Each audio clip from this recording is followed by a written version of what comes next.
साडी अशी नेसू नि गालावर हसू, ज्याला जसे हवे नि तसे तसे दिसू. भीती वाटे मला की कुठेतरी फसू, जो डरे तो मरे या दोन याची रीत अशी बनवा बनवी, अशी ही बनवा बनवी, बनवा बनवी, अशी ही बनवा बनवी. पार्वती धनंजय माने इथेच राहतात का? नमस्कार मंडळी, गॉसिप गर्लच्या आजच्या नवीन पॉडकास्टमध्ये पुन्हा एकदा तुम्हा सर्वांचं खूप खूप आणि मनापासून स्वागत आहे. तर बहुतेक मला वाटतं पार्वती मानेंनी अगदी मनावर घेतलेलं आहे. त्यांना पार्वती मानेची उपमा काय दिली, त्यांनी एकदम बनवा बनवीची स्क्रिप्टच लिहायला घेतली. अगदी ॲप्ट गाणं आहे नाही का? भीती तर हिला पण वाटते ही कुठेतरी फसेल, पण बनवा बनवी करायचं काही बंद करत नाही. म्हणजे एकातनं बाहेर नाही पडली, एका गोष्टीतनं हिचं मन नाही भरलं. ते एवढं ते रेसिडेंट परमिटचं नाटक झालं, त्याच्यानंतर आता हे नवीन घेतलं आहे हाताशी. म्हणजे कसंही करायचं. आणि ह्या बाईला अक्षरशः म्हणजे हे उमगलेलं आहे. इज्जत विकून पार चव्हाट्यावर आणून फक्त स्वतःचीच नाही तर पूर्ण फॅमिलीची आणायची आणि चांगलं छापायचं. काही का होईना, लोक शिव्या द्यायला का होईना पण व्हिडिओ बघतील. शिव्या द्यायला पण व्हिडिओ पाहावे लागतात ना. मग त्या निमित्ताने माझं तर काम होतं आहे ना. मग दुनिया गेली तेल लावत. ही आता जोरदार बनवा बनवी पार्ट 2ला सुरुवात झालेली आहे. तुम्हाला काय वाटतं? त्यांच्या घरच्यांना, तिला, स्वतःला ह्या गोष्टीची जाणीव नव्हती? घरचे जे मोठी ज्येष्ठ मंडळी आहेत, फार तर जाऊच देस, तिला स्वतःच्या आईला हे माहिती नव्हतं की आपले घरातले एकमेकांशी संबंध कसे आहेत, आपले आजूबाजूच्यांशी संबंध कसे आहेत, लग्नाला खरंच आपले सगळे सोयरे येतील का? सगळ्यांना माहिती असतं. आपण दुनियेला येडा बनवू शकतो, पण स्वतःच्या मनाला नाही. स्वतःच्या मनाला तर माहितीच असतं ना की आपण काय करतोय काय नाही. आणि कुठेतरी त्याची जाणीव असतेच की काय होणार काय नाही होणार. पण हे असं आहे ना मंडळी, की आईला समजावण्यात आलं आहे की आई, पैसा जास्त महत्त्वाचा आहे. मी एवढं छापून देईल, एवढं छापून देईल, आणि काय करायची आहे इज्जत? शेवटी आपणच आहोत एकमेकांना. तुम्हाला कोण बघणार आहे? शेवटी काही झालं तरी माझाच आधार आहे ना. मग माझ्यासाठी एवढं नाही करणार का? आणि ह्याच्यातनं मी इतकं छापेन की तुमच्या लग्नाला पण अर्धा खर्च देऊन पुरून उरतील माझ्याकडे. मग काय झाले तयार घरातले. माझं फक्त एकच प्रांजळ मत आहे, शहाण्याने कोणाच्या घराच्या लफड्यांमध्ये, म्हणजे घरगुती वादामध्ये, कौटुंबिक वादामध्ये कधीच पडू नये. नसत्या चौकशा करू नयेत. कारण शेवटी ते एकत्र येतात आणि आपण तोंडावर पडतो. आता इतकं सासूचं हे केलं की सासू असंच वागते, सासूला काय नाराजच दिसते, हे ते. पण सासू काय तिथे रिळा करते. हे असं असतं. काही गोष्टी आपल्याला नातं जपण्यासाठी कराव्या लागतात. आता सासूला मुलगा हवा आहे बाबा, एकुलता एक मुलगा आहे, काय करणार आता? मुलाशिवाय मुलाला नाराज करून चालणार थोडंच आहे. मग मुलासाठी करावं लागतं. बहिणीला चिरमिरी हवी आहे बाबा, काहीतरी थोडंफार देतोय भाऊ, तर भावाने सांगितलं तर भावासाठी इतकं करावंच लागतं. तर एक बहीण तयार झाली, दुसरी नाही झाली, ह्या वेळेला नाही झाली, तिचं अजून काहीतरी मोठी डिमांड असेल. जेव्हा ती डिमांड पूर्ण होईल तेव्हा ती पण तयार होईल. तर हे असं आहे एकूण गणित. कोणी पैशासाठी करते तर कोणी नात्यांसाठी करते. त्यामुळे आपण ह्यातून लांबच राहिलेलं बरं. लांबच म्हणजे काय, सोडून नाही द्यायचं, आपण पण मजा घ्यायची. फक्त this video is only for entertaining purpose. म्हणून आपण मजा घ्यायची, फार काही मनाला लावून घ्यायचं नाही की का बाई असं करतायत, का बाई तिच्या वहिनीलाच नाही मान देत, तिच्या वहिनीला असंच करतात घरातले, वहिनीला तसंच करतात, तिची नणंद चालली नाही, तिची जावं चालली नाही, तिचं ह्याच नाही झालं, तिचं त्याचं नाही झालं. इतना स्ट्रेस नहीं लेने का. अपने लाइफ में CF पे कम है क्या, जो दूसरों के हम लोग ले लेंगे है, वो तो आराम से मस्त बैठ के छाप रहे हैं. अपन क्या फालतू में क्यों इतना लोड लेने का? लोड नहीं लेने का, सिर्फ मज़ा लेने का. Enjoy, sit back and enjoy. आधी तर बोंबले, तो कॅमेरा पकड की, जरा जरा पकड ना. नुसती त्या मन्याच्या डोक्यात छत्री घालते, मगासपासनं बघते. मला इतकं ते बघतानाच असं वाटत होतं की बाई काय ग त्याच्या डोक्यात, आणि तो पण असला आहे ना चण्या नुसता, इतका बैल झालाय. सांगत पण नाही जरा छत्री वर पकड म्हणून, तसाच आपला त्या छत्री तसा मान वाकून वाकून घुसवतोय नुसता. अरे देवा, तुला तोंड दिलंय ना रे बाबा. हां बोल ना, मग बोल ना. मानेचा पट्टा बिट्टा लागला ना तर मग कायमचं असंच राहायला लागेल. हां, आणि मग तर काय बघायलाच नको. मग हिचे नखरे, आणि मग हिच्या मागे पुढे आधीच करतोच आहेस, आणि वर खाली पण करावं लागेल. त्यामुळे ना शाबूत ठेवती उरली सुरलेली जी मान आहे ना, ती जरा ताठ मानेने जग आता. नुसता वागतोय, पार वाकून गेला रे बाबा. शी शी शी शी शी. आणि बोंबले ते व्हिडिओ ना टाकतेस ते ठीक आहे, पण जरा सिक्वेन्समध्ये टाक. कधी कधी आता लास्ट टाईम मी बोलली तर वडिलांना खाली आणलं फ्रेममध्ये, म्हणजे ती फ्रेम खाली आणली आणि त्याची पूजा बिजा केली, आणि त्या मेहंदीच्या व्लॉगमध्ये ऑलरेडी होती. त्याच्यानंतर मग अचानक गायब झाली. मग परत ते काय ते देव उजळण्याच्या ह्याच्यामध्ये ती घेऊन गेली तर तिथे तेव्हा नव्हती. मग मंडप घातला तेव्हा अचानक परत ते दाखवण्यात आलं की वडिलांचं असं पूजा करतोय आम्ही, हे ठेवतोय, असं त्यांना मांडलंय खाली, त्यांचं असं सगळं व्यवस्थित असं केलंय, असं काहीतरी दाखवण्यात आलं. आणि काय रे बाबा, त्यांना खुर्चीत बिर्चीत ठेवलंय. जरा व्यवस्थित एखादं टेबल वगैरे आणायचं, काहीतरी चांगली जागा नेमायची, छानपैकी त्यांना ठेवायचं. काय रे, म्हणजे कसं ना ह्या लोकांचं फालतू नुसतं काहीतरी डेकोरेशन वगैरे, कोण येणार नाही तरी पण फालतूचं डेकोरेशन करायला पहिला नंबर. पण असं नाही वाटत की एक छानसं टेबलवर वगैरे मांडावं व्यवस्थित, आणि त्याच्यावर आपल्या वडिलांची फोटो फ्रेम ठेवावी. कसले काय आणि काय, म्हणजे ना खरं तर आहे ना त्या दिवंगत व्यक्तीच्या बायकोने फर्म राहणं जास्त जरुरी आहे. तिच्या नवऱ्याची इज्जत तिच्याच हातात आहे. मग ते झमुऱ्याचे वडील असू देत, नाही तर बोंबलीचे आणि कोणाचे मावशी फावसीचे. म्हणजे ह्यांनीच जर असं एकदम सोडून दिले, ह्यांनाच काय वाटत नाही, तर मग पोरांना काय पडली आहे ना. पोरं पण काय नुसतं दुनियेला दाखवायला 4 लोक नावं ठेवतील म्हणून आपलं करतायत. पण ते असतं ना असं, मने नाही भाव नि देवा मला पाव, तसंच काहीतरी आहे. असं काय मनापासनं करताना काही दिसत नाहीत. उगाचच असं ते फॉर्मॅलिटी म्हणून नाव घ्यायचं, फॉर्मॅलिटी म्हणून मांडायचं, ह्या सगळ्या गोष्टी एकंदरीत चाललेल्या आहेत. आणि हे खरंच खेदजनक आहे. मला एक गोष्ट कळली नाही मंडळी, त्या पांढऱ्या रंगाशी एवढं काय ऑब्सेशन आहे हिला. म्हणजे काय ते नवरदेवाचं इतके छान छान ब्राईट कलर, आणि ती जी थीम आहे ना ती पेशवाईची, ती बेसिकली जर तुमची पूर्ण लग्नाची थीम तशी असेल ना तर ते छान दिसतं.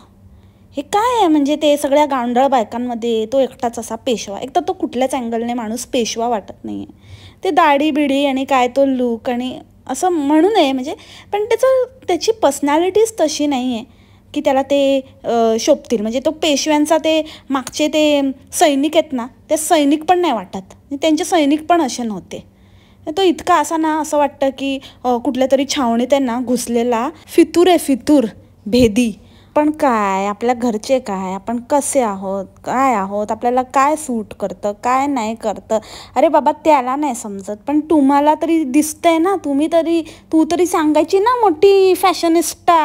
हां, लुक दाखवत असते, बघा आता मी असं लुक केलं आहे, आता मी असं दिसते, आता मी तसं दिसते, आता मी हे कानातले घातले आहेत, हे पायात घातलं आहे, हे माझे नेल्स केलेले आहेत, हे बघा, आणि आता असा माझा सिम्पल लुक आहे, छानपैकी मी तयार झाली आहे. अगं मग हे जरा फक्त स्वतःपुरतंच करायचं का? हां, त्या भावाला पण सांग. आणि त्या पोरीनं तर काय सोडलंच आहे. त्या करणार आहे मी त्यांना सुंदर तयार, त्यांना छानपैकी मी करणार आहे, त्या पण संध्याकाळी छानपैकी तयार होतील. अगं बाई, तुझं होईल तेव्हा दुसरे काहीतरी करतील ना. म्हणजे कशातच लक्ष नाही बाई हिचं, म्हणजे कशातच नाही. त्या पोरी बिरी तर जाऊच दे, तो नवरा पण जाऊ दे, सगळे जाऊ दे, पण अरे बाबा ज्याचा मेन दिवस आहे त्याला तरी काहीतरी 4 चांगल्या गोष्टी घ्यायला म्हणजे चूज करून दे. तुझं काय काम आहे तिकडे? तो काहीही घालतो, काहीही काढतो, त्याला सगळ्यालाच छान म्हणते बाई. बरी आहेस ना पागल कुठची? का त्या पेशवाई थाटामध्येच अडकली आहेस? तिने इतके छान छान असे सोनेरी कलरचे होते, त्याच्यानंतर मरून कलरचं होतं, त्याच्यानंतर वेगवेगळे पेस्टल शेड्समध्ये पण होते. त्याच्यातलं काहीतरी काहीतरी त्याच्यातलं बघ, नुसतं तेच काय ते कसं वाटते ते बुजगावणं. काय ना तुझ्याकडे पैसा, एवढी फॉरेन रिटर्न आहे, कुठे कुठे इथे जाते ना येवला बिवल्याला, हां साड्या आणि ह्याव त्याव काय काय घ्यायला. हां मुंबईवरून नाशिक, नाशिकवरून मुंबई, मुंबईवरून येवला, येवल्यावरून नाशिक, सगळीकडे फिरत असते. एक साधं तुम्ही हॉटेल अफोर्ड नाही करू शकत आणि तुझा भाऊ राहतो ना ग पुण्यामध्ये, मग त्याच्याकडे राहायचं सोडून मैत्रिणीकडे गेली फुकटचा पाहुणचार करायला. आणि काय ग, तुझ्या घरी स्वतःला मुलींना आणि स्वतःच्या घरच्यांना जेवढं शिकवतेस ना तेवढं पुरे, स्वतः नटमोगरीसारखी फिरतेस ना तेवढं पुरे, जगाला नको देऊ. एकतर आहे ना आजूबाजूच्या त्या 4 साळकाया माळकाया बोलवल्या, मला वाटतं ते असतात नाही का 50-50 रुपये देऊन नाही का साईड हिरोईन्स बोलवतात तसं. मग हिने मला वाटतं 500-500 रुपये देऊन बोलवलेल्या दिसत आहेत. आणि त्यांना बोलवलं आणि वरून त्यांना सांगते आणि त्या मुलीला पण सांगते, मैत्रिणीच्या मुलीला पण सांगते, ये हां छानपैकी मस्तपैकी छान छान दिसायचं ना, छान कपडे घालून ये, छानपैकी छान छान मेकअप करून ये, छान दिसलं पाहिजे ना, तू पण छान दिसली पाहिजे की नाही. आणि तुम्ही पण ताई सगळ्यांनी ना छान येल्लो कपडे घालून या संध्याकाळी आणि मेकअप करून या. काय मेकअप करून या, मेकअप करून या, तू बोलली असते आता. चुप ना चुप बावळट बाई, मेकअप करून या. तुझं काय त्यांचं काय कोणाचं त्यांच्या बाचं लग्न आहे का मेकअप करून यायला. शेवटी ना कंट्रोल केलं तरी बाई माझ्या तोंडातनं बाहेर काढतेच. का गं बाई, का ते लोक कशाला तुझ्या भावाच्या लग्नाला किंवा कोणाच्या पण तुझ्या ह्याच्यावरती खर्च करून येतील आणि कशाला तुझ्या ह्याच्यावर तुझ्या सांगण्यावरून तयार होऊन येतील. त्या आल्या पण म्हणजे नक्कीच आहे ना तू त्यांना दिलेच आहेस चिरीमिरी, त्याच्याशिवाय नाही. अक्षरशः वेडी वाटते वेडी. काय नाचते काय काय करते काय ग, प्रत्येक गोष्ट करताना मग ती हळद असू दे, नाहीतर मग ते देवांना घेऊन येणं असू दे, नाहीतर आणि काय मेहंदी काढणं असू दे, प्रत्येक वेळेला नाचलंच पाहिजे असं काही नाही आहे ग बाई. ती पोरगी पण तुझी एवढीशी छोटी, ती पण बघत वाचून बघत होती की आईला काय झालं, आईला वेडबीड लागला की काय, आईला झटके येतात की काय. ते देवाच्या वेळेला तर मला धडकीच भरली बाई. मला वाटलं हिच्या अंगात बिंगात येतं की काय. कशी देव घेऊन अशी गता नाचत होती, ते देव पण इकडचे तिकडे होत होते, बाप रे. आणि काय ते तिला असं झालेलं, कधी एकदाचं फास्ट जाते आणि कधी एकदाची नाचते तिकडे ना, तर नाचण्याचं कधी माझा शॉट येतोय असं झालेलं तिला. तर नुसती ते काय ते पकडतात ना वरती डोक्यावरती, त्याच्या अक्षरशः त्याच्या बाहेरच पळत होती. तो भाऊ बोलला, अगं मागे मागे कुठे चालली, पळते कुठे. असली डेंजर, एकदम डेंजर बावटी. आणि ती मेहंदीवाली पण बघत होती, काय पागलबाई आहे मध्येच काय नाचायला लागली. मेहंदी लगा के रखना, डोली सजा के रखना. अरे बाई रुको जरा सबर करो, बैठ जाओ भाई आंटी जी बैठ जाओ. आप बहुत ज़्यादा उछल रहे हो आंटी, इतना उछलो मत, आपके उम्र को शोभा नहीं देता. पार्वती मानेचा डान्स कर.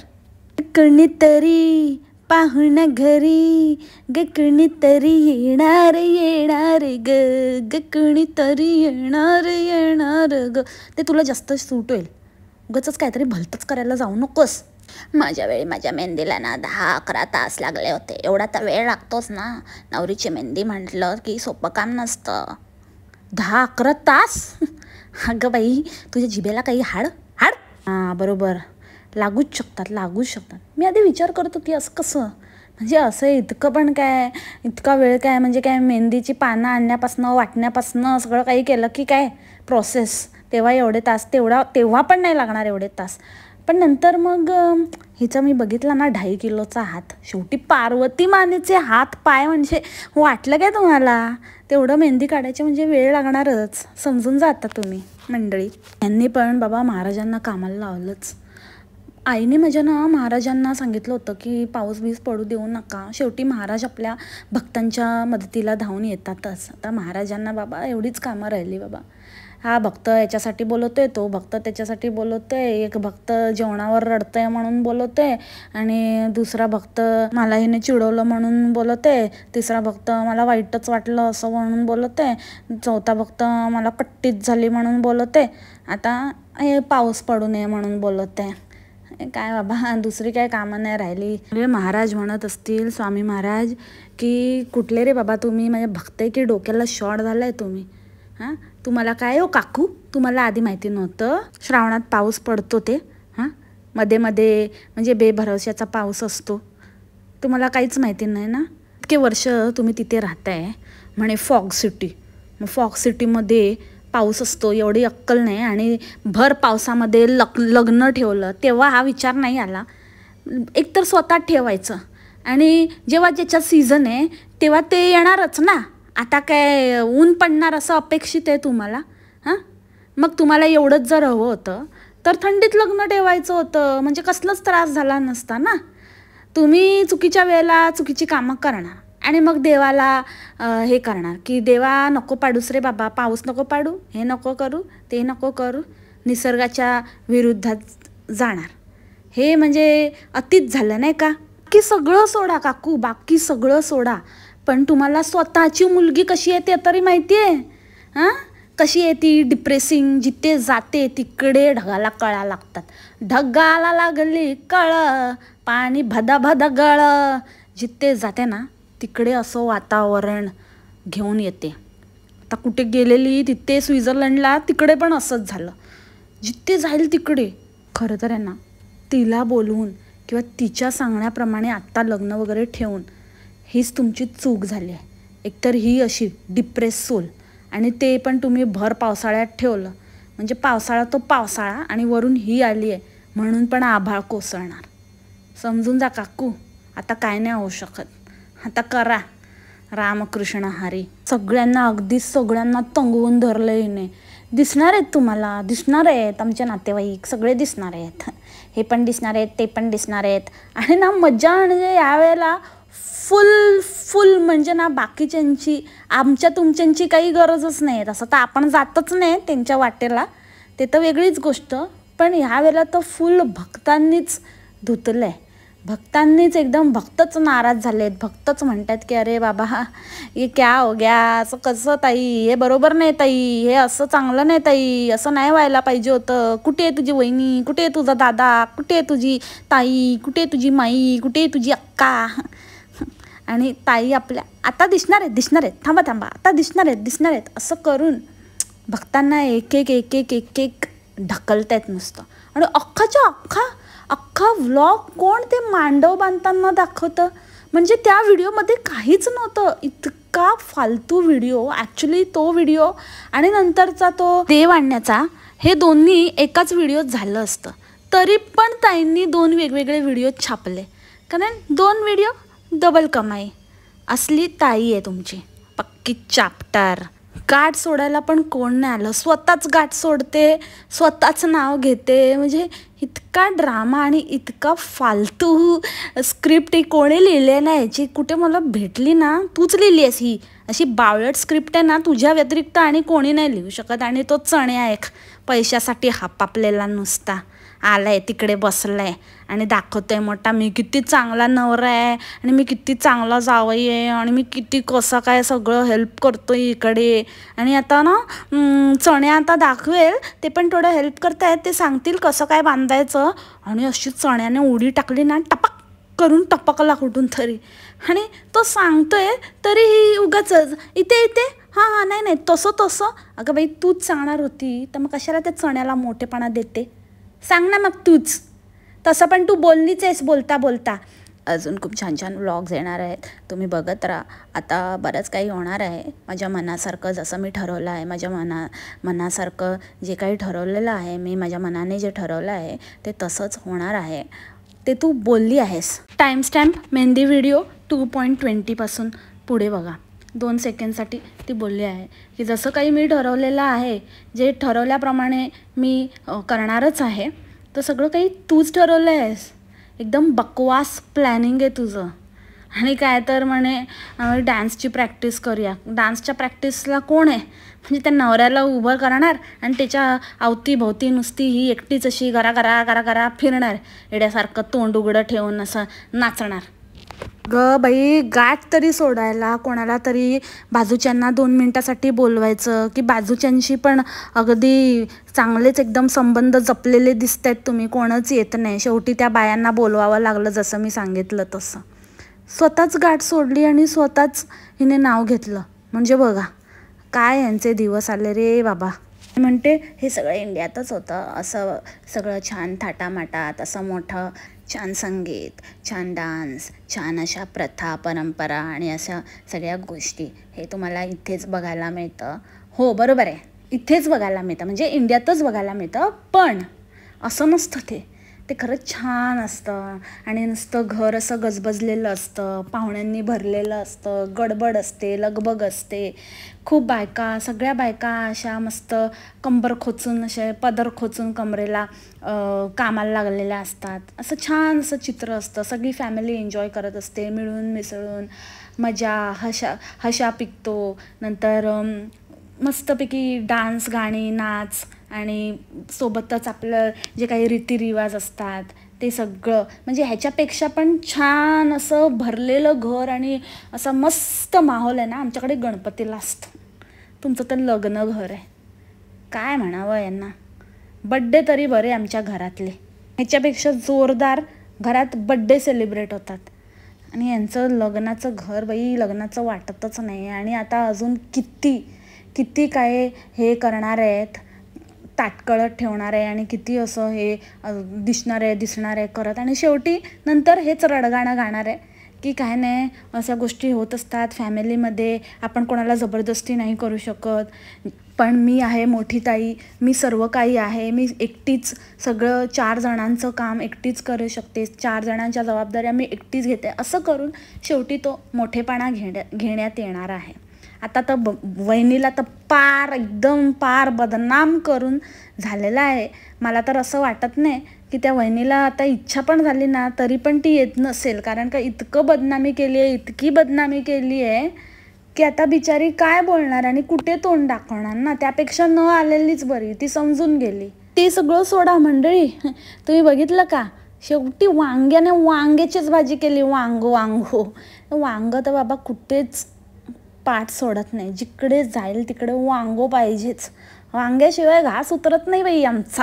आणि ते येळकोट जय मल्हार ते केलं, ते 3 जणं करतात असं मला माझ्या एका फ्रेंडनेच सांगितलं. त्यांचं स्वतःचं कुलदैवत तेच आहे, तर ॲटलिस्ट 3 जणं तरी पाहिजेत ते करायला. पण हे दोघांनीच केलं, यांचं काहीही चाललंय अक्षरशः. आणि ही बाई अक्षरशः नुसती कॅमेराकडे बघून नाचते. सगळं काही तुम्ही बघाल तर असं नॅचरल काहीच हिचं वाटत नाही आहे. ही कंटिन्यूस कॅमेराकडेच बघत असते की बरोबर कॅप्चर होतं आहे ना. ऑल द टाईम तिच्या डोक्यात तेच असतं की माझ्या व्लॉगिंगचं मटेरियल छापलं जातं आहे ना, बाकी काय नाही. काहीही बोलताना, काहीही करताना माणूस जर खरंच मनापासून करत असेल, खरंच त्याच्यामध्ये समरस झाला असेल कुठल्या कार्यामध्ये, तर ते कंटिन्यूस कोण असं कॅमेरात बघेल का. सारखं कॅमेराकडे हां बरोबर करतोय ना, होतंय ना कॅप्चर. आणि नवरा मुलगा कुठे, ते देव आणण्यापासनं जिथे पण काहीही चाललं आहे, नवरा मुलगा नाहीच आहे.